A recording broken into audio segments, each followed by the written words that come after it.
Good evening बच्चों।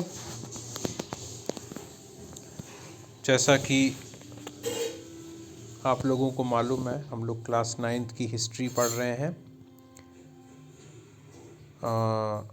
Section 2 chapter number 4 forest society and colonialism.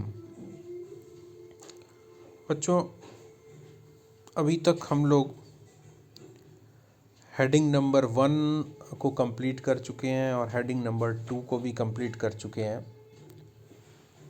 बच्चों, आपकी स्क्रीन पे दिखाई दे रहा होगा heading number 3, rebellion in the forest.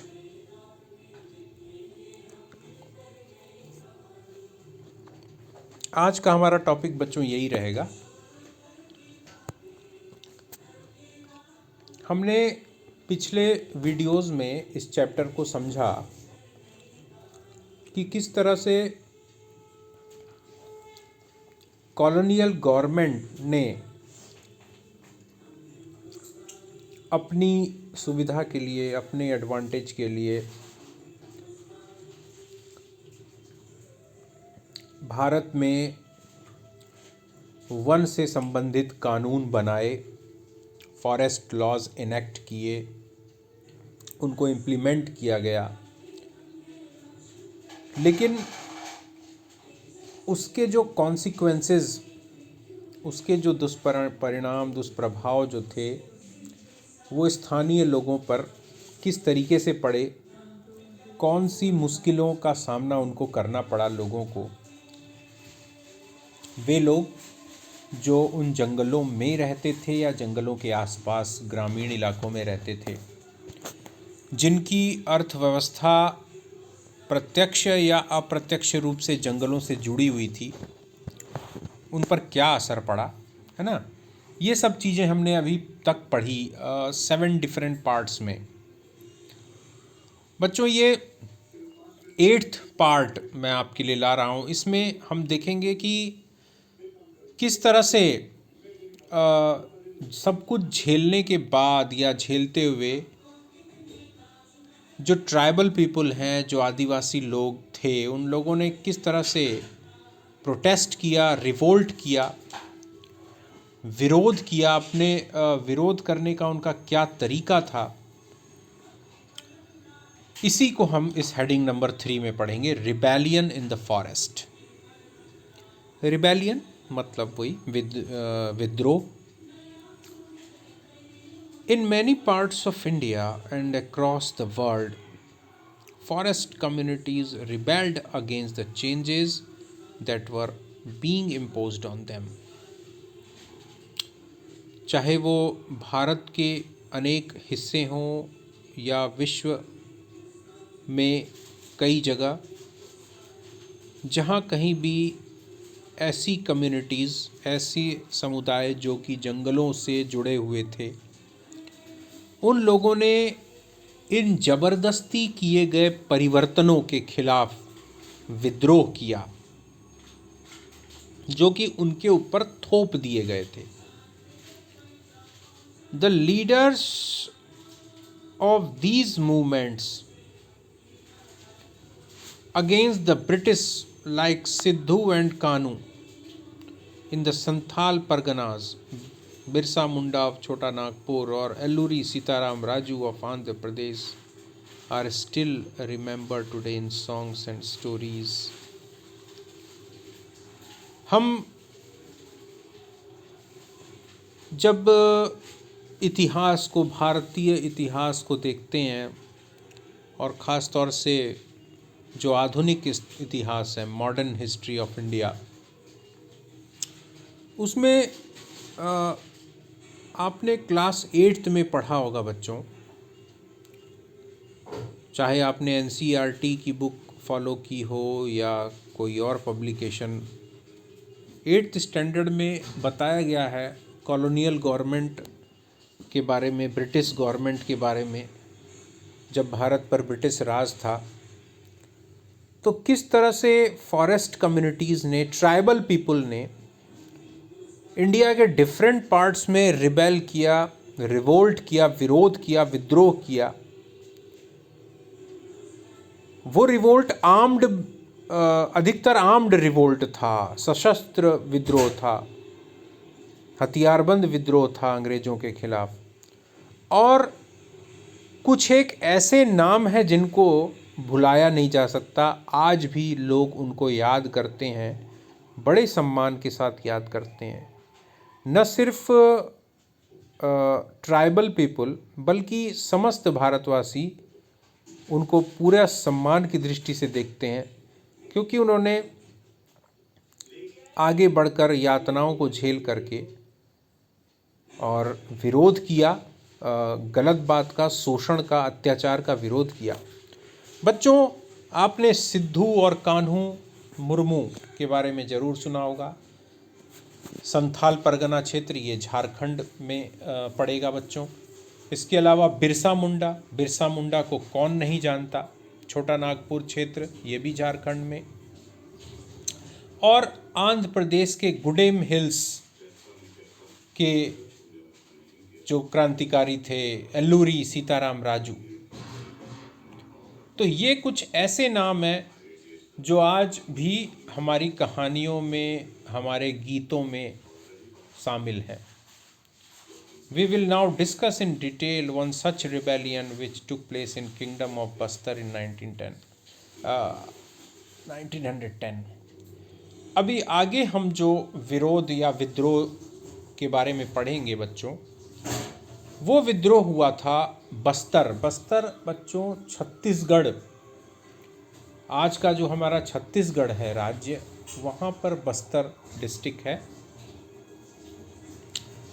तो बस्तर का जो स्टेट था, राज्य था, वहाँ 1910 में जो आदिवासी लोगों ने विरोध किया, विद्रोह किया, उसको हम लोग डिटेल में पढ़ते हैं बच्चों।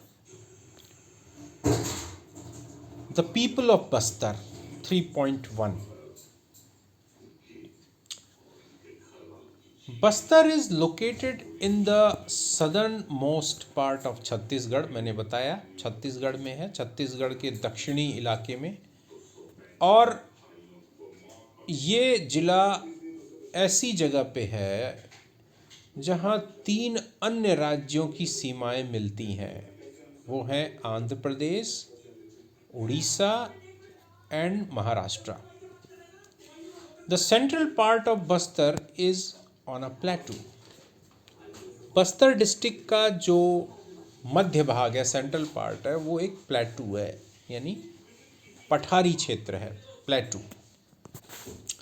To the north of this plateau is the Chhattisgarh plain and to its south is the Godavari plain. बच्चों, ये बस्तर के बीचों बीच जो प्लेटू है, उस प्लेटू के नॉर्थ पार्ट में छत्तीसगढ़ प्लेन है और इसके दक्षिणी भाग में, साउथ में, इस प्लेटू के गोदावरी प्लेन है।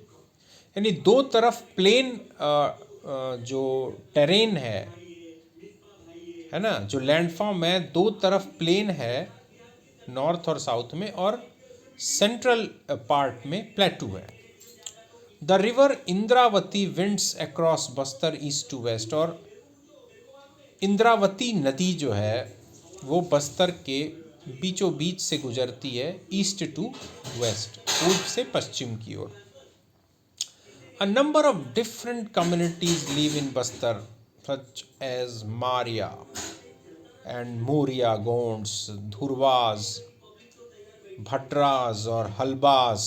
ये वहाँ पर कुछ आदिवासी जनजातियों के नाम हैं बच्चों, जो कि कम्युनिटीज़ हैं, जो कि बस्तर में रहते हैं, बस्तर के मूल निवासी हैं। They speak different languages but share common customs and beliefs. ये लोग अलग अलग भाषाएं बोलते हैं, लेकिन जो इनकी जो रीति रिवाज, परंपराएं या विश्वास हैं, वो लगभग एक जैसे हैं। The people of Bastar believe that each village was given its land by the earth, and in return they look after the earth by making some offerings at each agricultural festival। बच्चों ध्यान से सुनो, इस line को समझो ध्यान से। ठीक है, ध्यान से सुनो। The people of Bastar believe, Bastar के लोगों का ये विश्वास था that each village was given it's land by the earth, यानी हर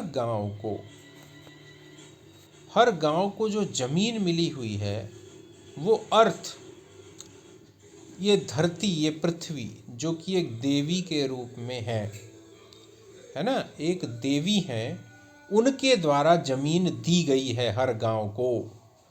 और इन रिटर्न, इसलिए बदले में हम इस जमीन की देखभाल करते हैं और समय समय पर त्योहारों के रूप में बलि देते हैं, कुछ चढ़ावा चढ़ाते हैं उनको एक देवी मान करके।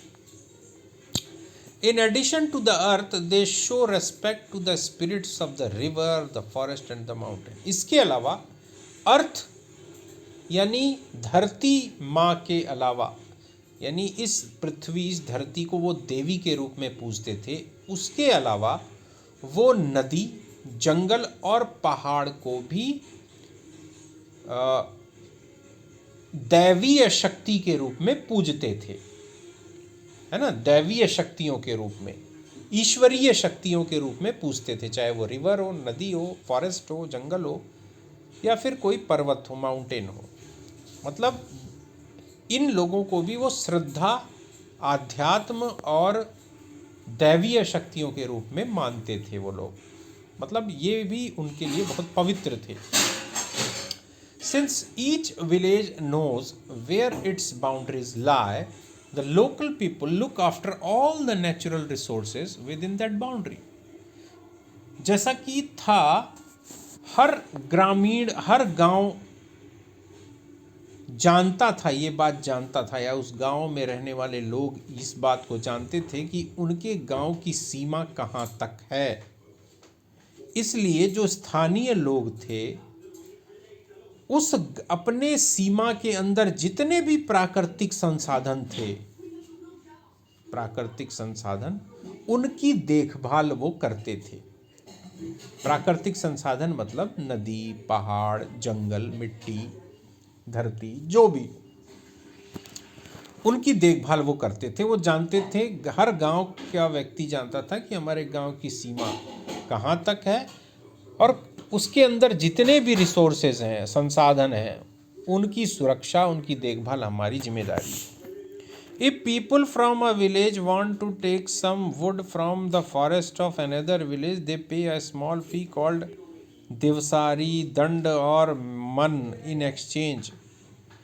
यदि एक गांव का व्यक्ति या एक गांव के लोग दूसरे गांव के जंगल में जा कर के कुछ लेना अगर चाहते थे, लकड़ी वकड़ी चाहे जो भी, तो उनको एक निर्धारित शुल्क देना पड़ता था। जैसे उसको वो लोग स्थानीय भाषा में देवसारी, दंड या मन के नाम से पुकारते थे।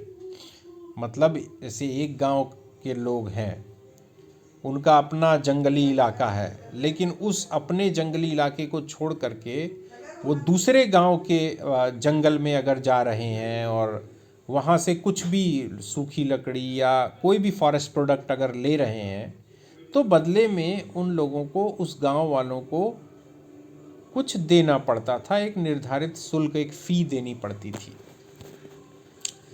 Some villages also protect their forest by engaging watchmen and each household contributes some grain to pay them.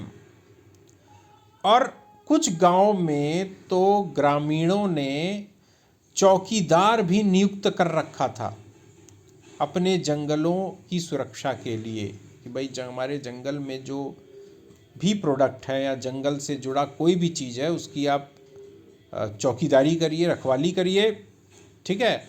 और बदले में हर परिवार से, हर घर से अनाज के रूप में उन लोगों को, उन चौकीदारों को दे दिया जाता था कि भाई आप हमारे लिए, हम काम कर रहे हो, आप चौकीदारी रखवाली कर रहे हो, तो बदले में हमारे यहाँ से अनाज ले लो।